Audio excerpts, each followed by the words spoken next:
കോൺഗ്രസിന്റെ രാഷ്ട്രീയത്തിലേക്ക് വരാം, ആ തീരുമാനത്തിലേക്ക് വരാം. അതിനു മുമ്പ് വിശ്വാസി സമൂഹത്തിനിടയിൽ തന്നെ ഈ ചടങ്ങുമായി ബന്ധപ്പെട്ട ഭിന്നാഭിപ്രായം ഉയരുന്നുണ്ടല്ലോ.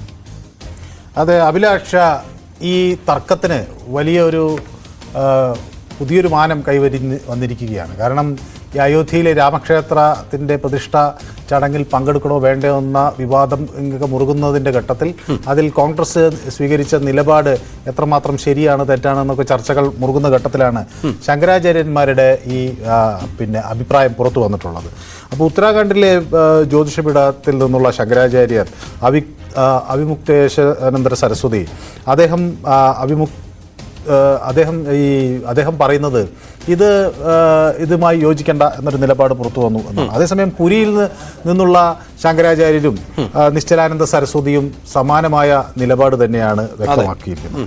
അപ്പോൾ ഈ അവിമുക്തേശ്വരാനന്ദ സരസ്വതിയുടെയും അതുപോലെ നിശ്ചലാനന്ദ സരസ്വതിയുടെയും നിലപാടുകൾ വന്നതോടുകൂടി ശങ്കരാചാര്യന്മാർ ഇതിൽ ഒരു വിരുദ്ധ നിലപാട് സ്വീകരിക്കുന്നു എന്ന വാർത്ത പുറത്തു വരുന്നു. പക്ഷേ ഏതായാലും ഈ ജഗദ്ഗുരു ഭാരതീ തീർത്ഥ മഹാസ്വാമി എന്ന മറ്റൊരു ശങ്കരാചാര്യർ അദ്ദേഹം ഈ നിലപാടിനോട് യോജിക്കുന്നില്ല എന്ന് വ്യക്തമാക്കിക്കൊണ്ടുള്ള ഒരു ഇത് പുറത്ത് ഇറക്കിയിട്ടുണ്ട്.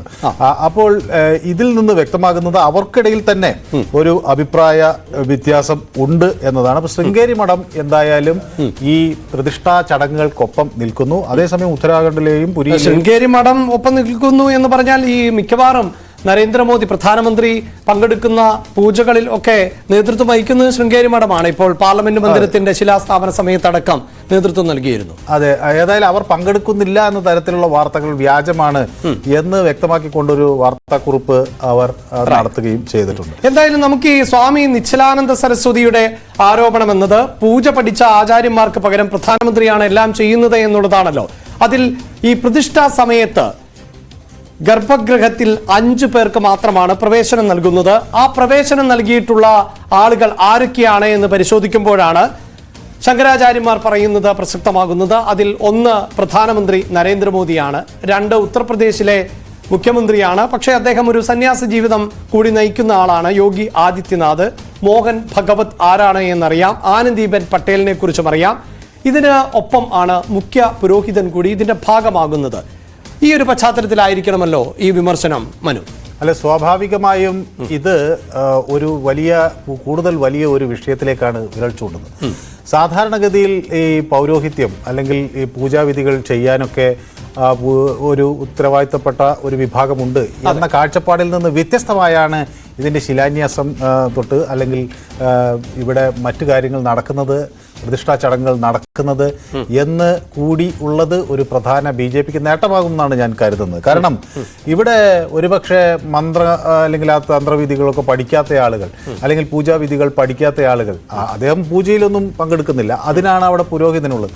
പക്ഷേ ഈ ഗർഭഗൃഹത്തിനകത്ത് ശ്രീകോവിലിനകത്ത് അദ്ദേഹത്തിന് സാന്നിധ്യം കൊടുക്കുന്നു എന്നതാണ് ഒരുപക്ഷെ ഈ ആചാര്യന്മാരെ സംബന്ധിച്ചിടത്തോളം. പക്ഷേ അവിടെ അവരെല്ലാം തന്നെ BJPയുടെയും RSSന്റെയും നേതാക്കൾ മാത്രമാണ് എന്നുള്ള ഭാഗം കൂടി ഉണ്ടല്ലോ.